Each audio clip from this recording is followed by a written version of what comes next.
Hello students, in this video we'll discuss about circular motion.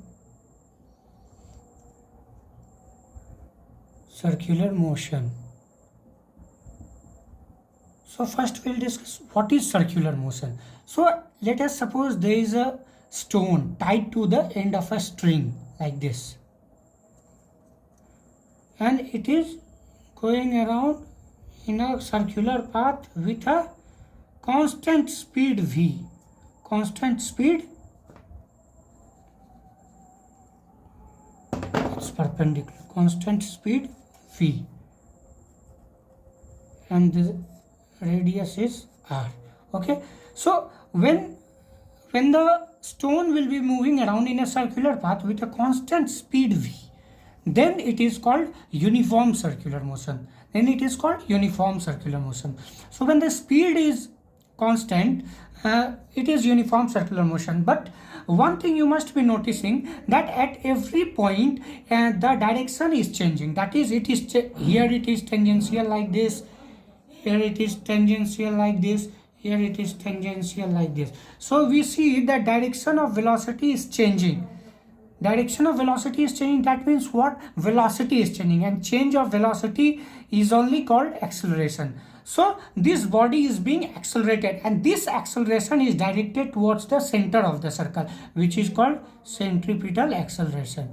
And the value of this is equal to v squared by r. Okay. So what is AC? AC is nothing but the centripetal acceleration. This centripetal acceleration is directed towards the center of the circle, and the value of which is v squared by r, where v is the speed of the particle moving around in a circular path, and r is the radius of the circle in which it is moving. Now if there is an acceleration, then how much force is acting? That is, centripetal force is acting to keep the body in circular motion. That means F centripetal will be is equal to m into A centripetal, that is m v squared by r. So this is centripetal force. So how much centripetal force is required to keep the body in motion? It is mv squared by r. So suppose a body of mass m is moving around in a circular path with a velocity v, which is tangential to its path at every point, and the radius of the circle is capital R. Okay, so the centripetal acceleration, which will be directed towards the center of the circle, will be v squared by r. And that means the centripetal force will be m into acceleration, centripetal acceleration, that is m v squared by r. So here we understand. So this is called uniform circular motion. It is uniform circular motion. Why it is uniform? Because its speed is uniform, but its velocity is not uniform. Its speed is uniform. Velocity is changing at every point of the circle. So when velocity is changing, that means what we understand from this, that it is being accelerated. So there is acceleration, that means there is force. So our net centripetal acceleration is acting on that stone towards the center of the circle.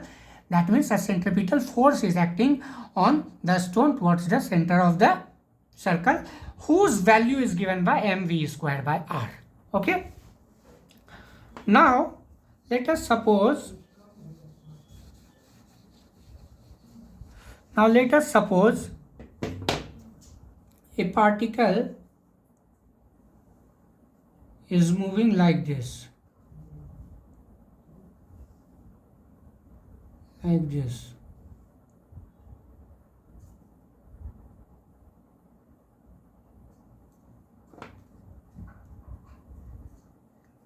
Like this.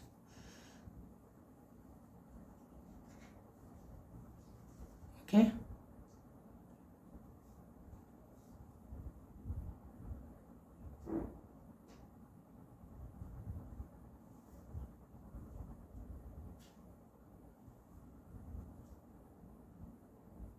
Okay, the particle is moving from, let us suppose this is x,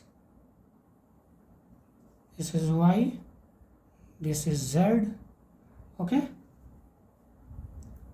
let us say this point is w. Okay, now this is a vertical circular motion. Suppose you have a stone which is circular, which is circling around in a circular path in air, but in vertical plane, not horizontal plane, in vertical plane. So like we all do, we tie a stone from a rope and then or a string, then we try to move it around in a circular path in a vertical plane. Now let us suppose that it is projected with a speed u. It is projected with a speed u and its radius is r. Okay, now if we want that the body should reach only point y, to reach point y, to only reach point y half, from the law of conservation of energy, here velocity should be 0. That means no kinetic energy, only potential energy will be there, and here only kinetic energy. That means half m u square is equal to mg r. Okay, so mm will be deducted, cut, so u will be root 2 g. So this is, so u is the root 2 g r. This is the velocity which is required to take the body to the point y. Okay, now if this u is less than root 2 gr, then the body will not be able to reach point y and it will oscillate between y and w. If u is less than root 2 gr, then it will oscillate between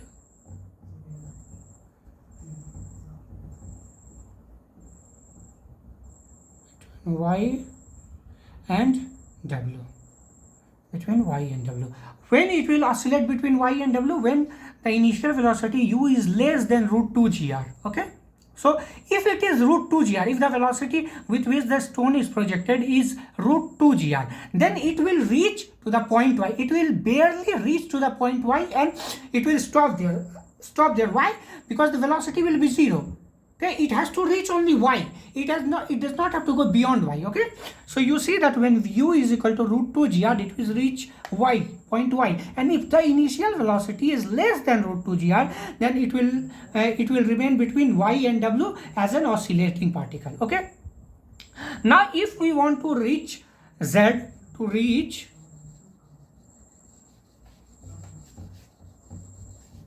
let us suppose this particle has to reach point z.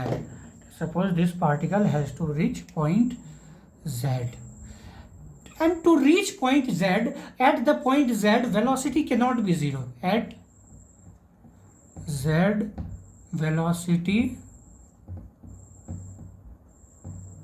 not equal to 0. Why? Because if it will be 0, then it will slack. It will slack and it will fall down. Okay, it will fall down. The rope or the string will slack and it will fall down. That means the weight, suppose it has a mass m, so its weight mg at z will be equivalent, will be acting as a centripetal force. That means mg is equal to mv square by r. So v is equal to root g r. Now we'll apply the law of conservation of energy between x and z. Law of conservation of energy between x and z. Okay, it will be half m u square, okay, is equal to half m v square plus m g 2r, mg 2r. Okay, now in place of mv square it will be, let us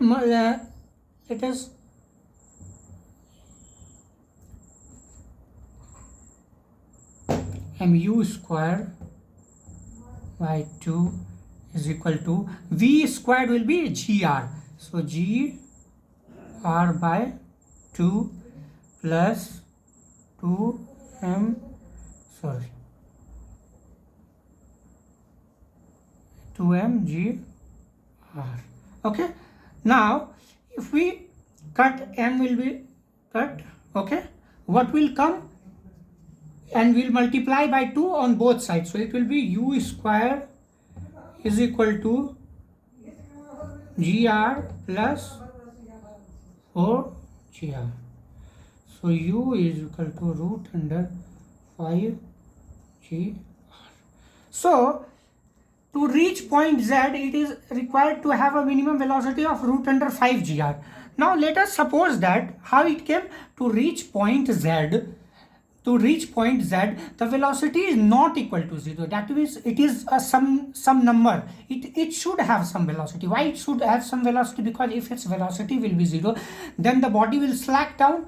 Body will slack down and it will come down and it will fall down. Okay, so the weight of the particle, that is mg, will be equivalent to the centripetal force acting on it, that is mv square by r. M1 will be cut, so so v will be root under gr, the velocity with which it will be going passing through z.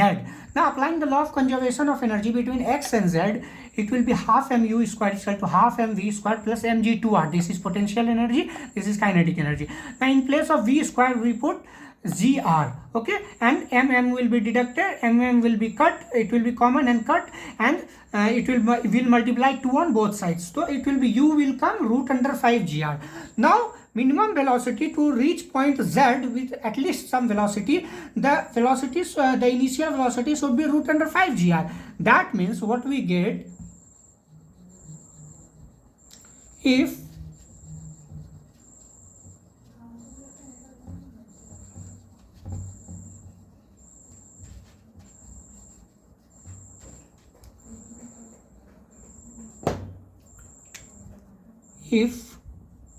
u more than root gr less than root 5 gr, body will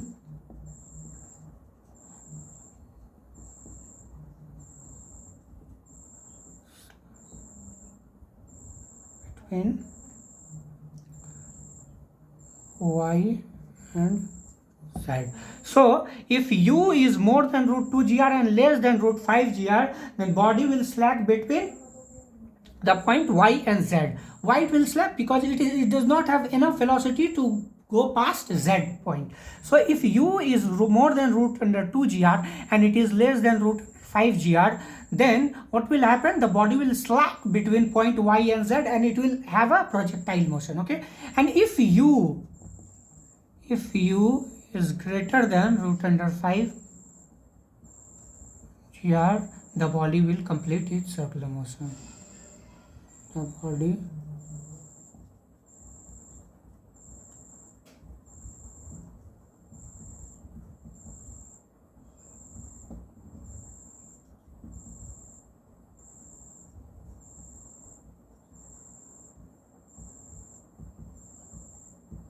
So what is this? This is vertical circular motion. So 3 points we got. If u is less than root under gr, if it will body oscillates, body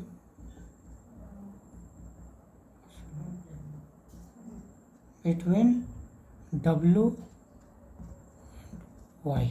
Okay, so we got 3 points. If the initial projected velocity u is less than root 2 gr, then body will not be able to reach point y and it will oscillate between w and y. It will oscillate between w and y. Okay, and if the initial projected velocity u is more than root 2 gr and less than root 5 gr, then the body will slack between point y and z.